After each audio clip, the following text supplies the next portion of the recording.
किसी online shopping platform पर अगर आप एक मिक्सर ग्राइंडर देखते हैं जैसे 20 से 25 लोग एक्सीलेंट लिखे जा रहे हैं, रेटिंग में 4.5 से 5 स्टार से नीचे कुछ नजर ही नहीं आ रहा है, सब उसकी तारीफ के पुल बांध रहे हैं, तो खरीदारी करते वक्त आप भी इस रिव्यू से इन्फ्लुएंस हो ही जाएंगे। तो मैं चाहती हूँ कि आप ये समझें कि आपको इससे इन्फ्लुएंस क्यों नहीं होना है। मैं हूँ प्रियंका संभव। इस पूरे वीडियो को देखिए और समझिए सरकार अब इस तरह के जो इन्फ्लुएंस फैलाने वाले रिव्यूज़ हैं उन पर क्या एक्शन लेने वाली है। जब आप ऑनलाइन कोई सामान खरीदते हैं तो उसके बारे में जानने के लिए प्रोडक्ट के रिव्यूज़ पर काफ़ी निर्भर रहते हैं, लेकिन इन रिव्यूज़ में होती है बड़ी धांधली। फर्जी रिव्यू छापकर कंपनियां सब स्टैंडर्ड सामान को कंज्यूमर को पुश करती हैं कि भाई ये प्रोडक्ट बहुत अच्छा है।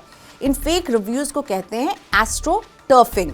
ई कॉमर्स कंपनियों की वेबसाइट पर सामान बेचने के लिए प्रोडक्ट की रेटिंग्स और रिव्यू को मैनिपुलेट किया जाता है। फर्जी रिव्यू लिखवाने के लिए लोगों को हायर किया जाता है, उनको बाकायदा पेमेंट की जाती है, फेक अकाउंट बनाकर पॉजिटिव रिव्यू पोस्ट कराया जाता है, यहाँ तक कि कस्टमर को इंसेंटिव यानी प्रलोभन देकर पॉजिटिव रिव्यू लिखने के लिए लुभाया भी जाता है। तो सब है पैसों का खेल।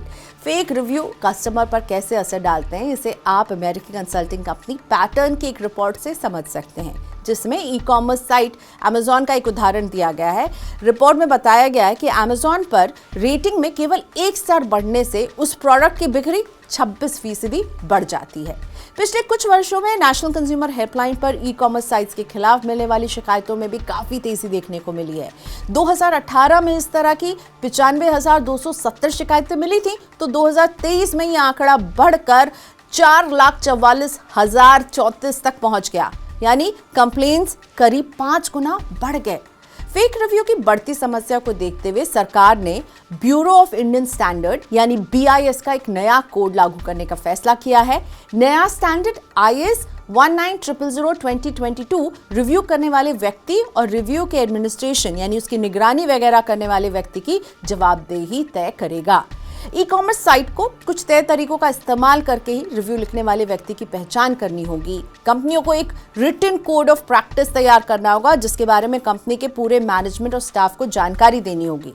इन सब का मकसद केवल यह है कि केवल रियल रिव्यू ही पब्लिश किए जाएं। ई कॉमर्स कंपनियों को पेड और प्रमोशनल रिव्यू की भी पूरी जानकारी बतानी होगी।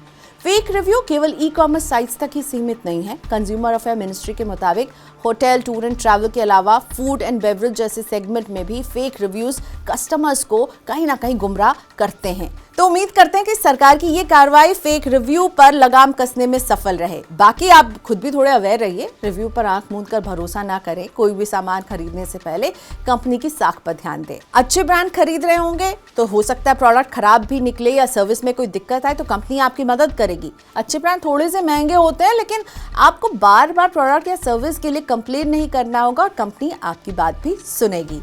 तो फेक रिव्यू से रहिए सावधान, अच्छे ब्रांड के प्रोडक्ट खरीदिए, कंपनी की साख को चेक कीजिए।